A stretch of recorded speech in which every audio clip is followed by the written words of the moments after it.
Preseason testing often produces mixed signals. Mileage and reliability can point in one direction, while lap times suggest another. For teams rebuilding toward the front of the grid, interpreting those signs accurately is critical before the opening race. In Bahrain, long runs and data collection were the immediate priority. Several outfits completed extensive programs without major mechanical setbacks. However, once the timing screens are examined more closely, performance gaps become harder to ignore. Williams left Sakir with 422 laps completed by Alex Albon and Carlos Sainz in the new FW48, indicating solid reliability from both chassis and power unit. From an operational standpoint, that represents progress. On pure pace, though, the picture appears less encouraging. The British team finished more than 3 seconds adrift of Andrea Kimi Antonelli's benchmark time during the 3-day test. According to the Spanish newspaper Marca, the FW48 is carrying approximately 20 kilograms more than its direct rivals. In Formula One terms, that figure is significant. On a 5.4-kilometer circuit such as Bahrain, the reported excess weight could translate into a deficit of between 0.6 and 0.7 seconds per lap. Over a full race distance, that would equate to roughly 40 seconds to the leaders, limiting not only any chance of challenging the frontrunners, but also complicating battles with midfield competitors such as Haas and Racing Bulls.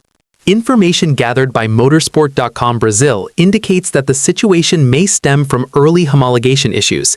The FW48 reportedly failed mandatory FIA crash tests on its first attempt, forcing urgent structural reinforcements to the chassis. Those modifications increased overall weight beyond initial targets.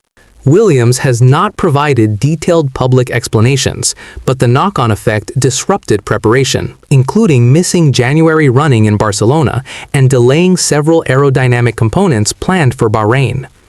As a result, the car is not only heavier than intended, but also lacking parts originally scheduled for introduction at the test.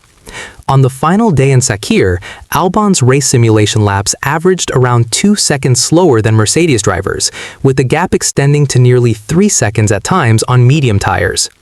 Teams across the grid have reported braking instability under the new regulations, and the additional mass appears to compound that challenge for the Williams motoristas. Engineers at Grove have initiated what has been described internally as a weight reduction program. Replacing reinforced components with lighter alternatives will require time and manufacturing capacity. The Bahrain Grand Prix in April has been identified as a target for meaningful savings and the arrival of a more complete aerodynamic package. With more than 20 races on the calendar, the season remains long. However, the opening rounds are likely to prove demanding for Albon and Sainz if the performance deficit persists. Can Williams recover quickly enough to rejoin the midfield fight? What's your take on this situation? Share your opinion below, and don't forget to subscribe to the channel for more Formula One updates.